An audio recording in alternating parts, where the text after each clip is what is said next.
Hay quien utiliza el verano como un espacio de tiempo en el que se proyecta de la piel hacia afuera, olvidándose incluso de esas sombras no atendidas que están ahí latentes.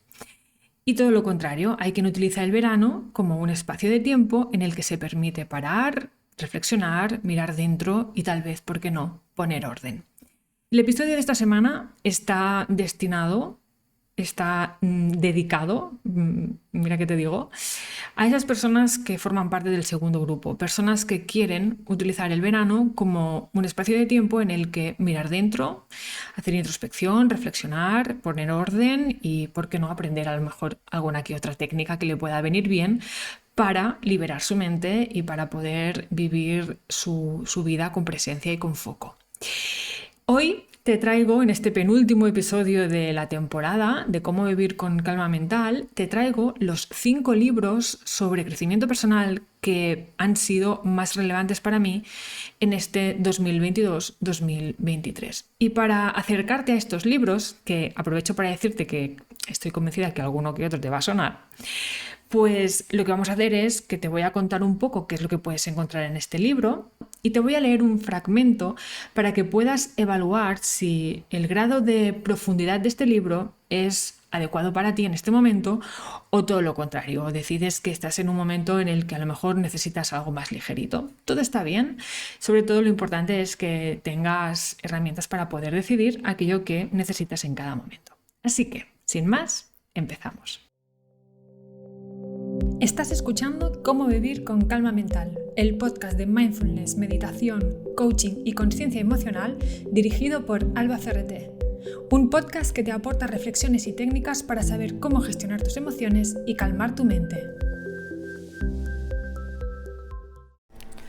Como te decía al principio, en la introducción, hay quien utiliza el verano como un espacio de tiempo en el que simplemente desconectar, alejarse de todo el ruido interno que pueda haber existido a lo largo del año, ¿no?, de todas las preocupaciones, las comidas de olla, ¿no?, todas estas cosas.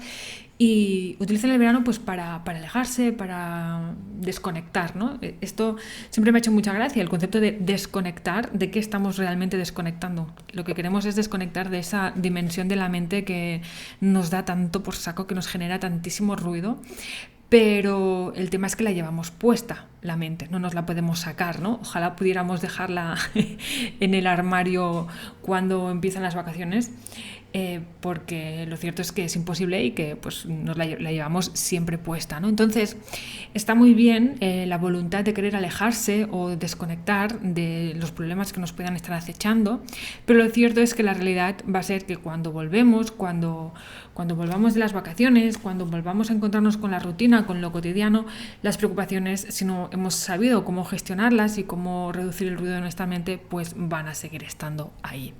Así que este primer libro que te traigo es un libro cuya autora es Sara Merino, que ya te avanzo que vamos a tener una entrevista de cara al mes de septiembre con Sara, que ha sacado un libro llamado Actitud Mindfulness, reduce el estrés y la ansiedad del día a día con atención plena. Y precisamente lo que este libro pretende es darte prácticas de atención plena, de mindfulness, súper sencillas, muy fáciles de aplicar en tu vida cotidiana, para poco a poco ir modificando, regulando estos patrones mentales que están causando tu sufrimiento, ¿no?, tu malestar interior.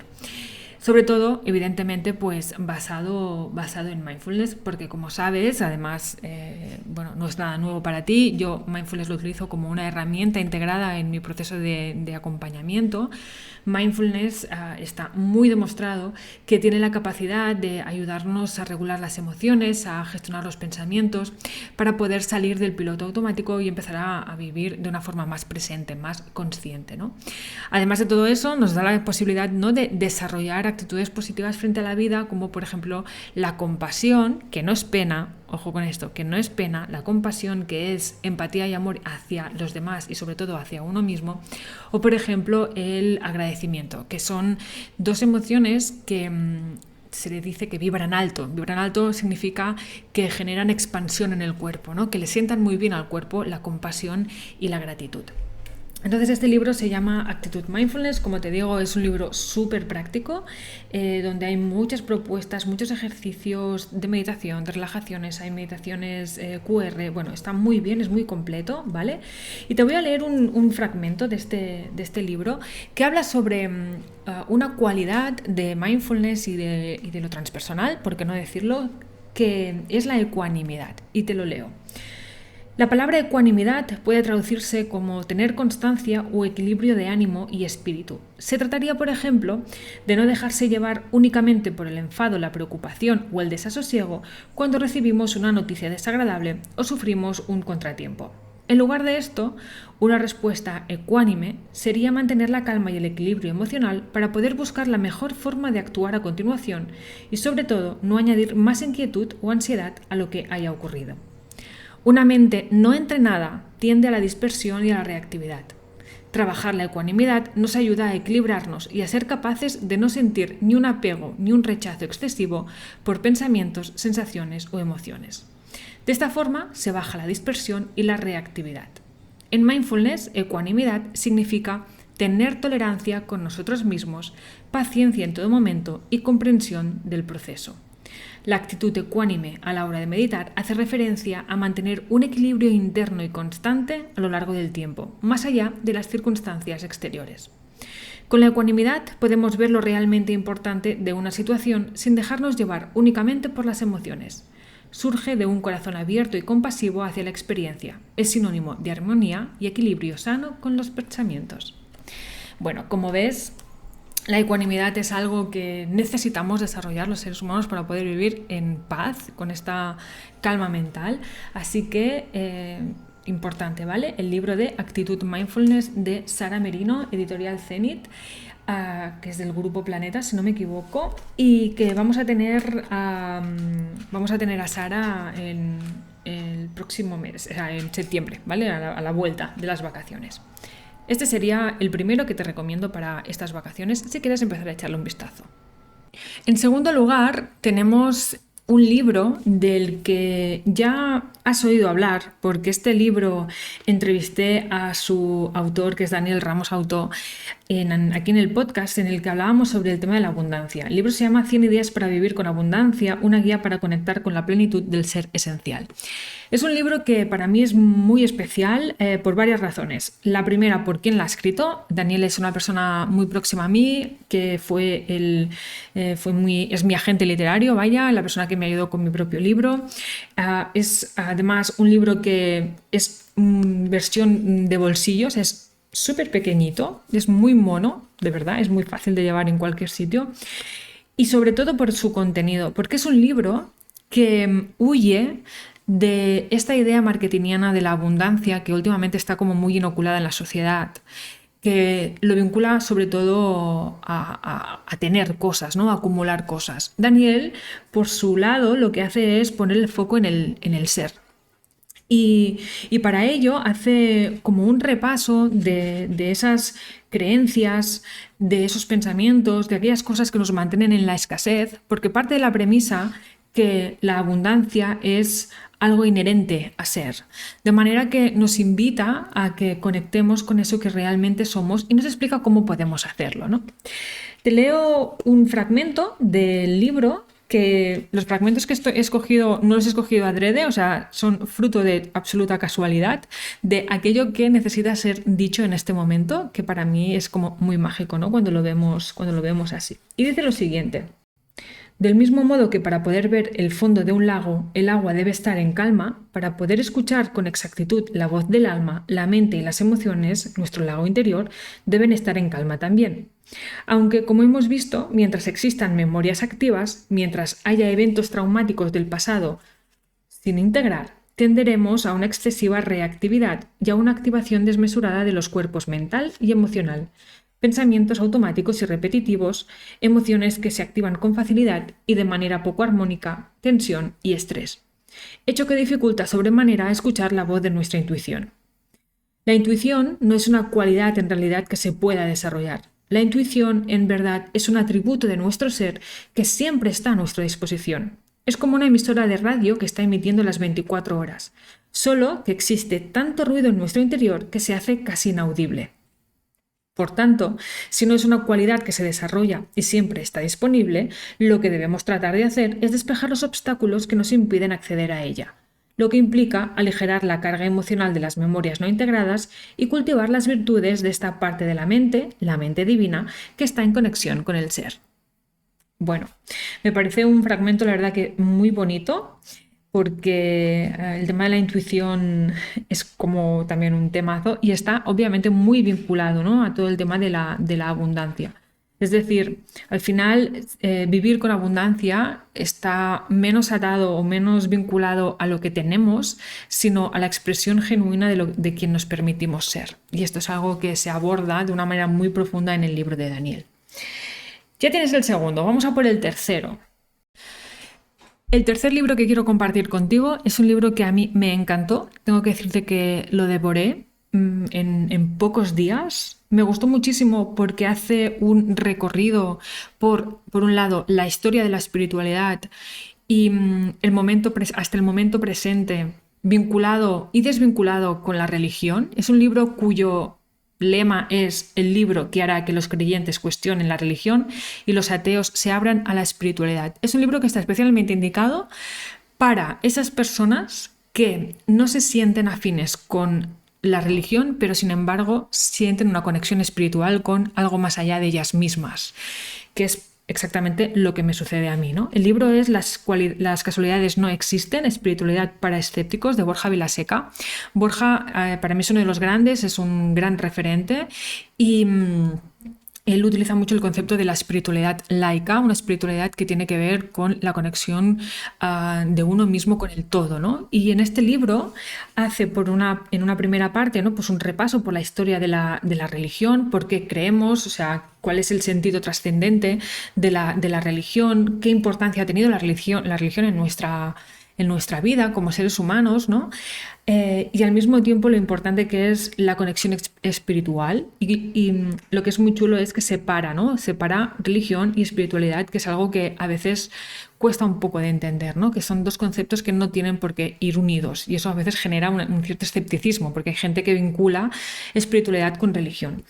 Una de las cosas que me ha gustado especialmente tiene un apartado especial y te voy a leer el fragmento de este apartado, ¿no?, sobre el fanatismo científico. Yo soy una persona que a mí me gusta mucho toda la parte de la ciencia, considero que la ciencia explica muchas cosas y cada vez más cosas que antes solo tenían espacio a través de la espiritualidad o de la religión y cada vez va abarcando pues más terreno, ¿no?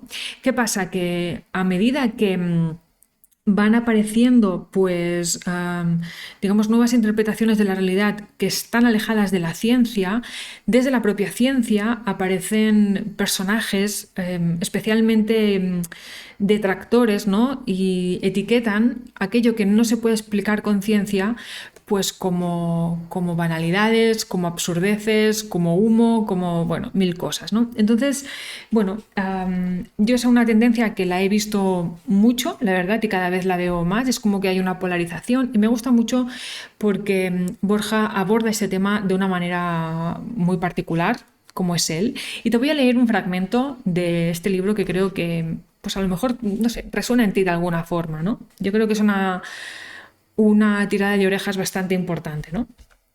Dice, la arrogancia del cientificismo, él le llama cientificismo.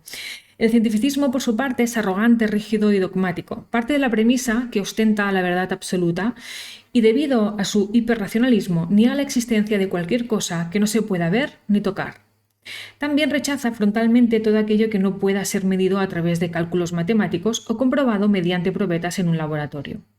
A su vez, los cientificistas califican despectivamente como pseudociencia cualquier idea o solución que no pueda probarse a través del método científico, y dado que menosprecian la dimensión intangible de nuestra condición humana, ridiculizan y demonizan sistemáticamente la religión, la metafísica y la espiritualidad, a las que meten en el mismo saco.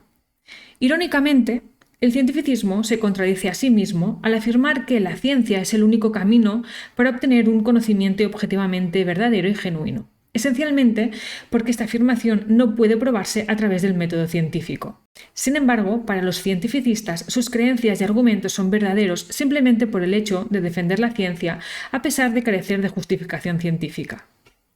Los cientificistas son esencialmente fanáticos de la ciencia, piensan y actúan exactamente igual que los fanáticos de la religión.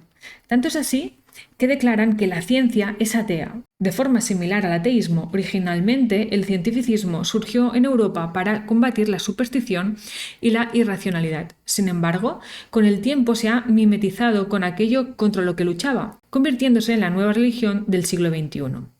Del fuera de la Iglesia no hay salvación, estamos pasando al fuera de la ciencia no hay conocimiento válido.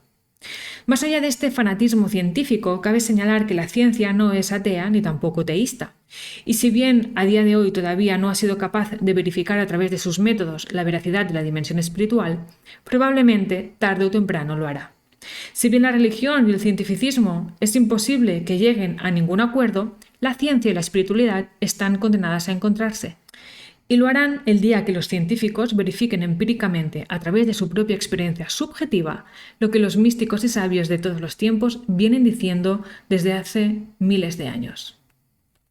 Bueno, me parece brillante, es que no hay otra palabra, me parece brillante, lo recomiendo muchísimo, es un gran libro que tarde o temprano hay que leer. Vamos a por el cuarto. El cuarto libro que te traigo es un libro muy especial para mí. Un libro del que te he hablado largo y tendido aquí en este podcast a lo largo de algunos episodios. Es un libro que pretende acompañarte a comprender tu malestar en tiempos de crisis para saber cómo transformarlo en calma y serenidad. Parte de la premisa de varias cosas. La primera, que las crisis son cíclicas, que tarde o temprano vas a volver a encontrarte en un espacio de malestar. Y la segunda, que en tu interior están las herramientas necesarias para poder transitar estos momentos de crisis de la forma más serena posible. Para ello, te aporta un montón de reflexiones, de herramientas, de técnicas, ¿no? Que te ayudan constantemente a mirar hacia adentro. El libro en cuestión es mi libro, es El naufragio sereno. Un libro que está hecho con mucho amor, con mucho cariño, que está estructurado como una guía, ¿vale? Una guía en la que puedo ubicarme en función del momento crítico en el que me encuentro, de herida de apego, de herida del alma, o sea, de tipo de apego, herida del alma, de tipo de personalidad, y a partir de ahí voy construyendo una estructura mental en la que me puedo empezar a dar cuenta de dónde estoy y cuáles son los siguientes pasos a seguir, ¿no? Y obviamente pues hay también las herramientas para que sepas cómo seguir estos pasos. Ahora que hace unos meses ya que está por ahí corriendo, lo que me llega es que es un libro que no es un libro ligero, no te quiero engañar, es un libro que tiene profundidad y que hace que pienses, que mires dentro, que reflexiones. No es un libro de playa, también te lo quiero decir. Es un libro que a lo mejor hará que tengas que subrayar, que pensar, que mirar dentro, y que estoy segura, porque así me lo han hecho llegar ya, que va a tocar partes de tu interior que probablemente no sabías que necesitaban ser observadas, ¿no? Entonces, bueno, yo obviamente te lo recomiendo mucho y te leo un fragmento al azar, un fragmento que he escogido así abriendo y ha surgido esto, ¿no? Dice lo siguiente: para salir de la culpa hay que hacer un trabajo de desidentificación con los juicios y poner en marcha el pensamiento crítico de forma que nos permita activar nuestra responsabilidad personal según valores y decisiones conscientes y coherentes con el propio pensar, sentir y hacer. De lo contrario, no hay manera de salir. Darte cuenta de cómo la culpa opera en todo momento, cómo te manipula y te arrastra hacia la complacencia o hacia un sentimiento de incorrección es liberador. Hay mucha valentía en reconocer que en el fondo lo que sucede es que te sientes insuficiente, que hay una parte de ti que cree que no eres merecedor de ser. Es justo en este punto donde entra en juego la mirada de lo transpersonal. Desde la propia mente va a ser verdaderamente complejo salir. Tal y como apunta Einstein, ningún problema puede ser resuelto desde el mismo nivel de conciencia que se creó. Necesitamos la perspectiva de la desidentificación para poder adentrarnos en el perdón. Un perdón cuyo protagonista no es el otro, sino tú mismo. Perdonarte por haber cedido la responsabilidad fuera, por haberte perdido en las formas, por haberte desconectado del amor que eres. Así que, más allá de la mirada cognitiva y racional, podemos adentrarnos en un espacio de comprensión profunda donde nos damos cuenta de que todos, supuestas víctimas y verdugos, somos inocentes de nuestros programas mentales inconscientes.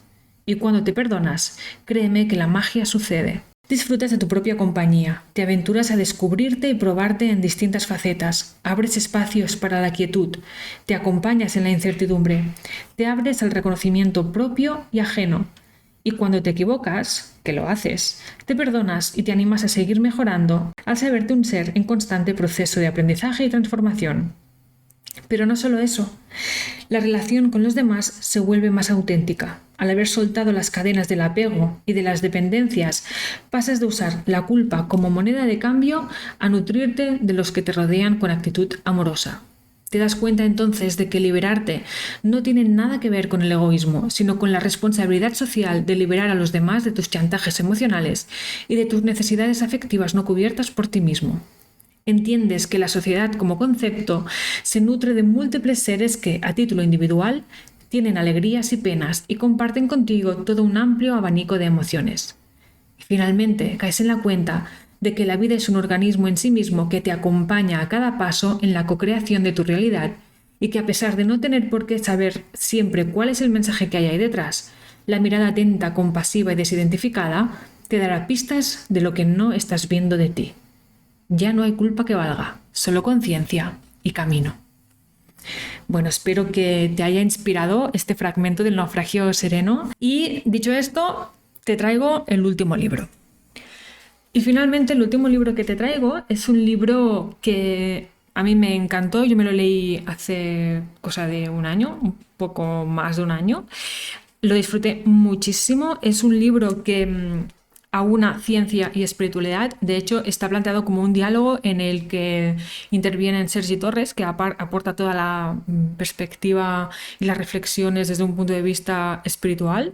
Y luego está pues David del Rosario, que le aporta la mirada científica, ¿no? Entonces permite que haya como un baile, un encuentro entre ciencia y espiritualidad, que fíjate tú qué casualidad es lo que nos comentaba, ¿no? Lo que salía reflejado en el fragmento del libro de Borja Vilaseca, de las casualidades no existen, espiritualidad para escépticos, en la que hablaba sobre esta unión entre ciencia y espiritualidad. Pues este libro permite eso, ¿no? Y además de una manera como muy amable, muy bonita, que hace que nos demos un espacio para salir del modo supervivencia en el que normalmente estamos metidos, donde la mente racional tiene un peso muy importante, para adentrarnos en este modo presencia en el que el presente es la clave, ni más ni menos. Comparto contigo un extracto de este libro de la biología del presente y dice lo siguiente.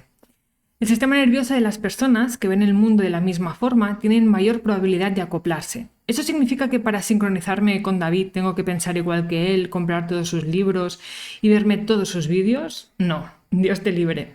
Dos personas tenderán a la sincronía cerebral en función de los pensamientos que decidan usar o tirar, en función de si elijo el camino de la confianza y la honestidad o del miedo y la corrupción. Poco importa la forma concreta que tomen los pensamientos. Un pensamiento siempre fue y será una propuesta neuronal. Lo importante es la posibilidad de decidir conscientemente usarlo o no. Tenemos la tendencia natural a sincronizarnos con los demás. Por eso la soledad es tan devastadora para el organismo. Ya lo vimos anteriormente, aunque no esté de más hacer hincapié en ello. La sensación de soledad es más peligrosa para la salud que la contaminación ambiental, la obesidad o fumar 15 cigarrillos al día. ¿Y qué tiene que ver todo esto con la conciencia universal? Todo.